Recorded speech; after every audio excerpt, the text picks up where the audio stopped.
انا مش هقدر اقعد كتير. قول اللي انت عايزه بسرعه. وانا كمان مش جاي اتكلم كتير. يحيى مديني مهله ان انا اروح اشرح له كل حاجه، وانا قررت ان انا اروح اتكلم معاه. انت بتقول اي كلام. انت لا اصلا قادر تواجه يحيى ولا جاهز للجواز، والا كنت عملت ده من بدري. انت فالح بس تركز في الشك والغيره والكلام التافه ده. ساره، كان لازم ابقى عارفه ده من بدري. ما انا قررت ان انا اروح اتكلم معاه وهقول له على كل حاجه. وانا بقول لك لا، اللي بينا خلاص خلص، فمفيش داعي تقول له على اي حاجه، لان فعلا مبقاش في بينا حاجه يا هادي. ومن النهارده كل واحد يروح لحاله. بس انا بحبك يا نجم. ما انا بحبك، بس الحب مش كفايه. يا ريت ما تقولوش اي حاجه يا هادي، لان هو مش هيوافق عليك كده كده.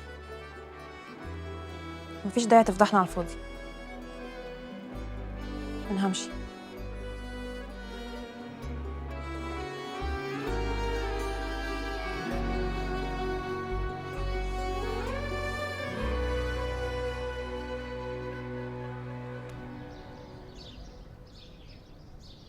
طب بصي، انا تمام في كل الاوتفيتس، يعني شوف انت عايزه ايه وانا تمام معاكي.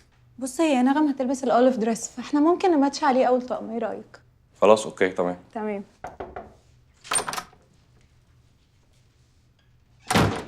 الاخبار؟ اخترتوا اللبس؟ تمام. ادوني دقايق بس اجيب المكان ونجهز على طول. تمام خلاص اوكي.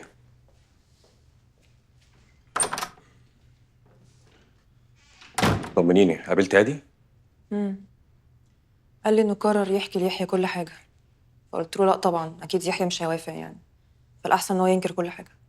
يا سلام، يعني الراجل اخيرا لما يقرر يعمل حاجه صح تقوم تعمل له لا؟ كريم لو سمحت، انا عارفه انا بعمل ايه كويس قوي. انا مستحيل اواجه يحيى باي حاجه اصلا. وخلاص، موضوع هادي باظ واتقفل. انتوا اتفقتوا على كده؟ طب هادي فين دلوقتي؟ اكيد ما اعرفش. طب انا همشي. تمشي ازاي يا ابني؟ مش عندنا فوتوشوت؟